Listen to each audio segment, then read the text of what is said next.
Drag force and terminal velocity.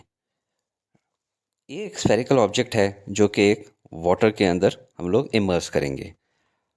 तो drag force क्या होती है जो इस ऑब्जेक्ट के ऊपर लगेगी, जो ये पानी इसको रुकावट दे रहा है, उसको कहते हैं ड्रैग फोर्स। और ये डिफाइन करता है हमारे लिए स्ट्रोक्स लॉ।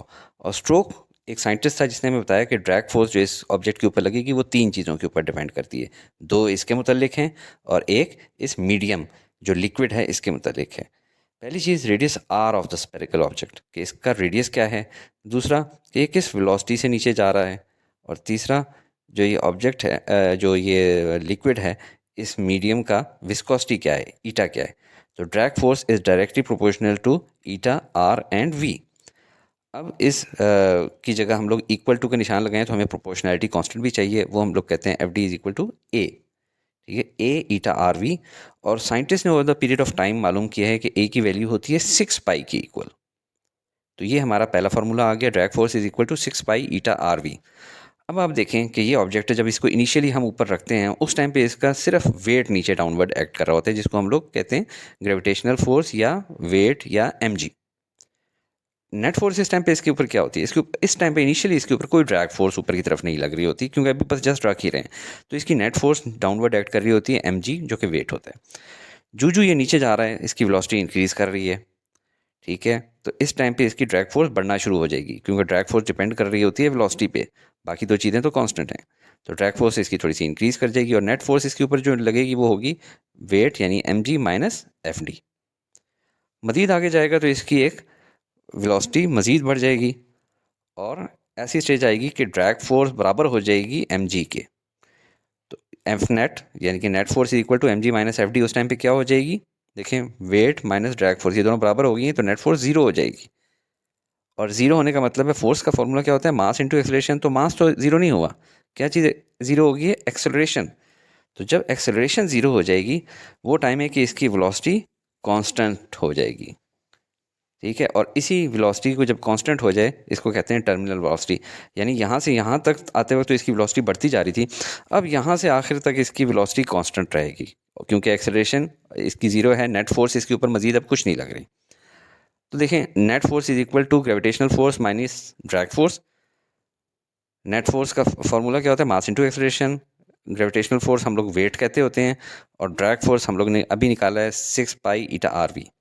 वेट क्या होता है, एम जी।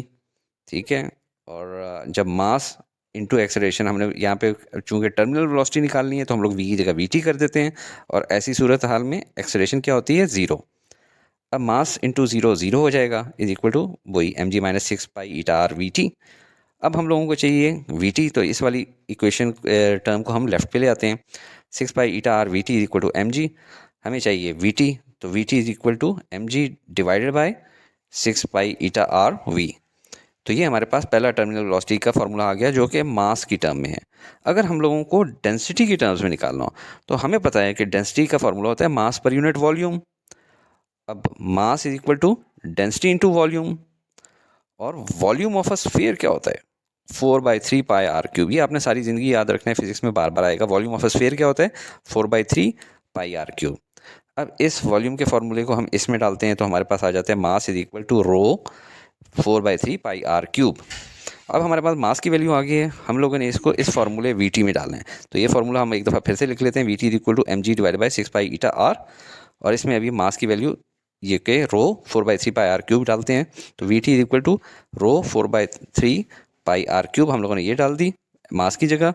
जी लिख लेते हैं साथ में एज इट इज़, और नीचे और क्या चीज़ है, 6 पाई ईटा आर। अब हम लोग देखते हैं क्या क्या चीज़ें आपस में कट रही हैं। पाई पाई आपस में कट रहा है, 4 और 6 आपस में कट सकके क्या बन जाएंगे, 2 to the 4 और 2 3 6। और क्या कट रहा है, यहाँ पे एक दफ़ा आर है, यहाँ पे 3 दफ़ा आर क्यूब है, तो ये आर कट जाएगा और ऊपर आर स्क्वेयर रह जाएगा। अब इसको दोबारा से लिख लेते हैं, V T is equal to 2/3 multiply by 3 क्या आ गया, 9, 2/9 रो आर स्क्वेयर जी, और नीचे क्या आ गया, 3/3 9 और पीछे ईटा। तो टर्मिनल वेलोसिटी का फॉर्मूला है 2/9 rho R square G divided by eta.